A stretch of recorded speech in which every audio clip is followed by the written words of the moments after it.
boyu Anar Məmmədlinin və digər Bəşir Süleymanlı və Elnur Məmmədlinin iş üzrə məhkəmə prosesi, yəni hazırlıq icrası keçirildi və biz bu prosesdə bir sıra vəsatətlər verdik. Yəni, birinci vəsatətimiz ondan ibarətdir ki, biz ümumiyyətlə bu cinayət iş üzrə istintaqın qanunsuz aparılmasını məhkəmə diqqətinə çatdırdıq və iş üzrə icraata xitam verilməsini xahiş etdik. Çünki hər üst təqsirlənən şəxsin əməlində heç bir cinayət əlamətləri yoxdur və işə xitam verilməli idi.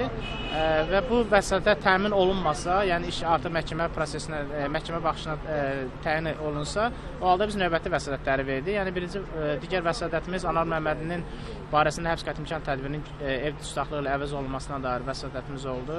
Bundan əlavə biz deməli iş üzrə 20 zərər çəkmiş şəxs var. Həmin zərər çəkmiş şəxslər ümumiyyətlə hər hansı bir zərər görməyiblər. Özləri də istintaqda verdiyi ifadələrdə bunu göstəriblər ki, yəni Anar Məmməddən və digər şəxslərdən heç bir şikayəti yoxdur və onların hər hansı bir zərər görmədi, yəni maddi, mənəvi zərər çəkmədiklərinə görə biz onların prosesdə ümumiyyətlə iştirakına xitam verilməsini məhkəmədən xahiş etdik və eyni zamanda iş üzrə bir zərər çəkmiş şəxsin, yəni yalan ifadə verdiyinə görə onun barəsində xüsusi qərar çıxarılmasını xahiş etdik və bundan əlavə deməli bu cinayət işinin tərkibində Anar Məmmədlinin bu həyata keçirilən layihələrlə bağlı, bu təşkilatların həyata keçirilən layihələrlə bağlı yoxlama aktı var. Yəni Maliyyə Nazirliyi, Vergilər Nazirliyinin iştirakı ilə tərtib olunmuş yoxlama aktı və həmin aktı tərtib etmiş şəxslərin, yəni ekspertlərin məhkəmədə iştirakı ilə bağlı, şahid qismində ifadə verilməsi ilə bağlı vəsatət qaldırdıq. Eyni zamanda müdafiə tərəfi olaraq 7 nəfər şəxsin şahid qismində çağırılması ilə bağlı vəsatət qaldırdıq. Məhkəmə yalnız həmin bu 7 nəfər şahidin və eyni zamanda ekspertlərin şahid qismində ifadə verməsi ilə bağlı vəsatətləri təmin etdi və digər vəsatətləri təmin etmədi. Bundan əlavə biz foto-video görüntülərin aparılması ilə bağlı vəsatət qaldırdıq. Bu vəsatət də təmin olunmadı.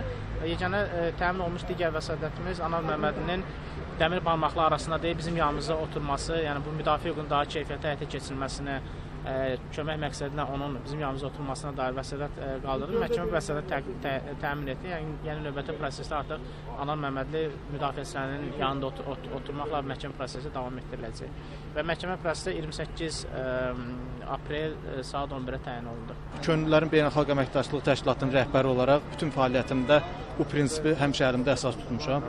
O təəssüflər olsun ki, bugün vəkillərimizin cinayət işinə xitam verilməsi ilə bağlı verdiyi vəsatətlər təmin olunmadı.